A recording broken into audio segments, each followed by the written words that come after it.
Good morning dear students. आज का मेरा टॉपिक है transportation in plants and animals, class 7, subject science, chapter 11। जो हमने पिछला टॉपिक पढ़ा था उसमें पढ़ा था कि ह्यूमन बींग्स में कैसे ट्रांसपोर्टेशन होती है, किसकी, फूड की, ऑक्सीजन की, ऑक्सीजन, मिनरल्स जो भी है वो कैसे, उसमें पढ़ा था हमन human circulatory system. Human circulatory system क्या होता है? ये एक ऐसा सिस्टम होता है जिसमें जो सारे मटेरियल्स है जो क्या करते हैं, जिसमें सप्लाई करते हैं oxygen, water and other substance through out the body. इसमें जो मेन पार्ट है सर्कुलेटरी सिस्टम का वो है ब्लड और ब्लड वेसल्स और हार्ट। हमने पढ़ा था ब्लड के बारे में। ब्लड क्या करता है?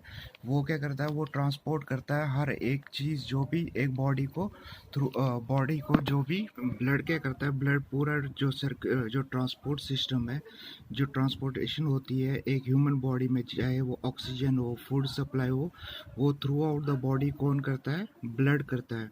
और ब्लड के बहुत सारे फंक्शंस हैं जो क्या और भी फंक्शंस है जो इस टॉपिक में हम इस लेसन में पढ़ेंगे। वो है the blood also protect the body from losing blood by forming a blood clot at the place of injury. जब आपको पता होगा, अगर कहीं इंजरी हो जाए या कहीं पे कट बच जाए बॉडी में, तो ब्लड जो है वो आप लॉस तो होता ही है, लेकिन वो अपने आप को ब्लड में एक ऐसे एक फंक्शन होता है, वो क्या करता है, वो उस जगह को ब्लड को क्लॉट कर देता है। यानी अगर हिंदी में बोला जाए तो ब्लड वहाँ पे जम जाता है, और ब्लड लॉस होने में वो ब्लड ही जो है वो अपने आप को प्रोटेक्ट करता है कि ब्लड ज़्यादा लॉस ना हो। The blood also contains a special substance that help in regulating the temperature of the body. Blood में और एक और स्पेशल सब्सटेंस होता है जो क्या करता है, हेल्प करता है कि टेम्परेचर जो है बॉडी का वो मेंटेन रह सके, वो रेगुलेट करता है। अब देखो, अब हमने पढ़ना है कंपोनेंट्स ऑफ ब्लड। ब्लड के भी अपने कंपोनेंट्स होते हैं। जैसे से हमने पढ़ा था ह्यूमन सर्कुलेटरी सिस्टम, उसके 3 कंपोनेंट होते थे, ब्लड, ब्लड वेसल्स और ब्लड। जो सर्कुलेटरी सिस्टम था उसका था, ब्लड वेसल था और हार्ट था। लेकिन ये जो है, अब हम ब्लड पढ़ रहे हैं तो ब्लड में एक और ब्लड के अपने कुछ कंपोनेंट्स है।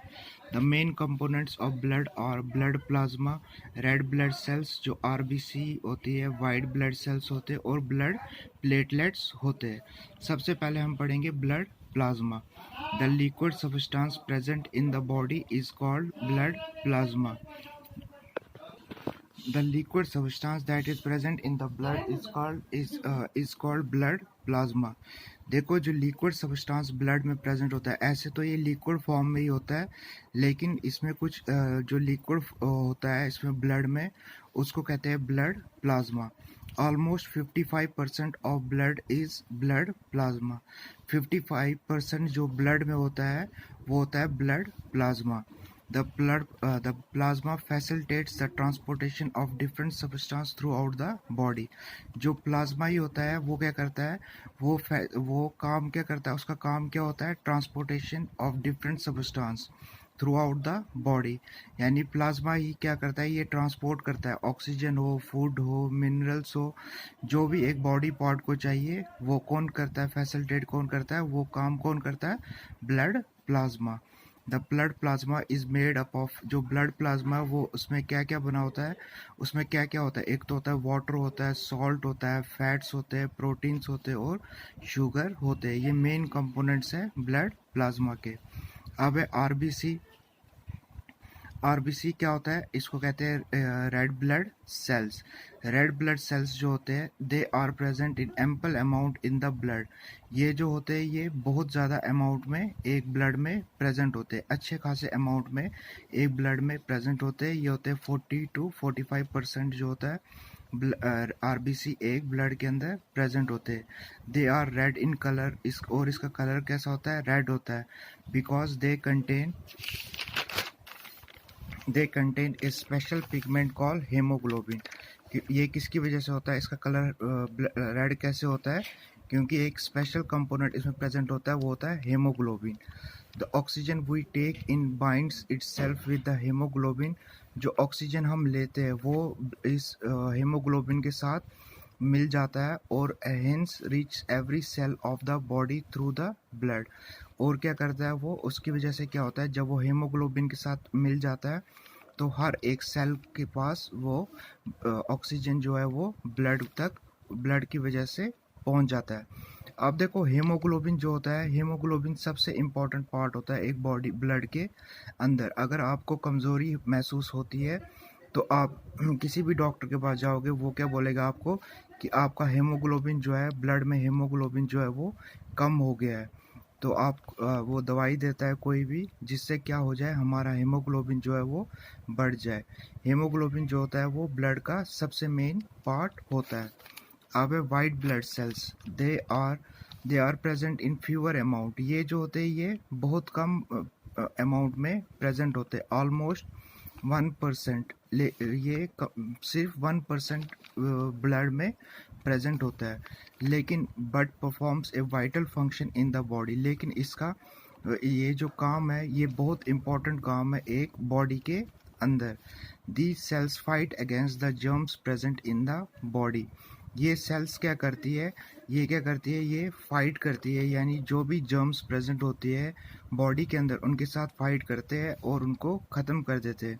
यानी वाइट ब्लड सेल्स भी एक इम्पॉर्टेंट पार्ट है हमारे एक ब्लड का या बॉडी का, क्योंकि इसका काम क्या होता है, जो भी जर्म्स प्रेजेंट होती है उनको ख़त्म करना एक बॉडी के अंदर।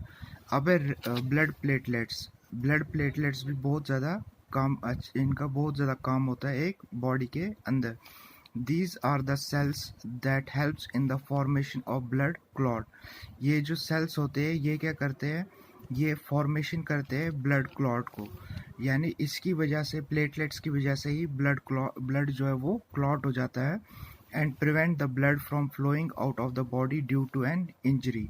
और क्या करता है ये और प्रिवेंट करता है ब्लड को लॉस होने में, बॉडी से लॉस होने में ड्यू टू एंड इंजरी। अगर कभी इंजरी हो जाए तो वो क्या हो जाता है, वो खुद ब खुद ब्लड जो है वो जम जाता है या क्लॉट हो जाता है वहाँ पे।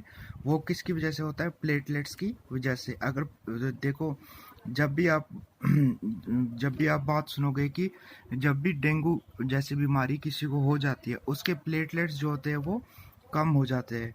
वो प्लेटलेट्स कम होने की वजह से, जिसके अंदर ब्लड प्लेटलेट्स कम होते हैं, अगर उसको कहीं इंजरी चोट लग जाए तो वो अपने आप वो जो खून है वो बंद नहीं हो सकता, क्योंकि वो उसके प्लेटलेट्स बहुत कम होते हैं और ब्लड जो है वो बाहर लूज होता रहता है, यानी वो बाहर निकलता रहता है। यानी प्लेटलेट्स भी एक इम्पॉर्टेंट पार्ट है एक ब्लड का या बॉडी का। आज के लिए इतना ही। Thank you and have a nice day.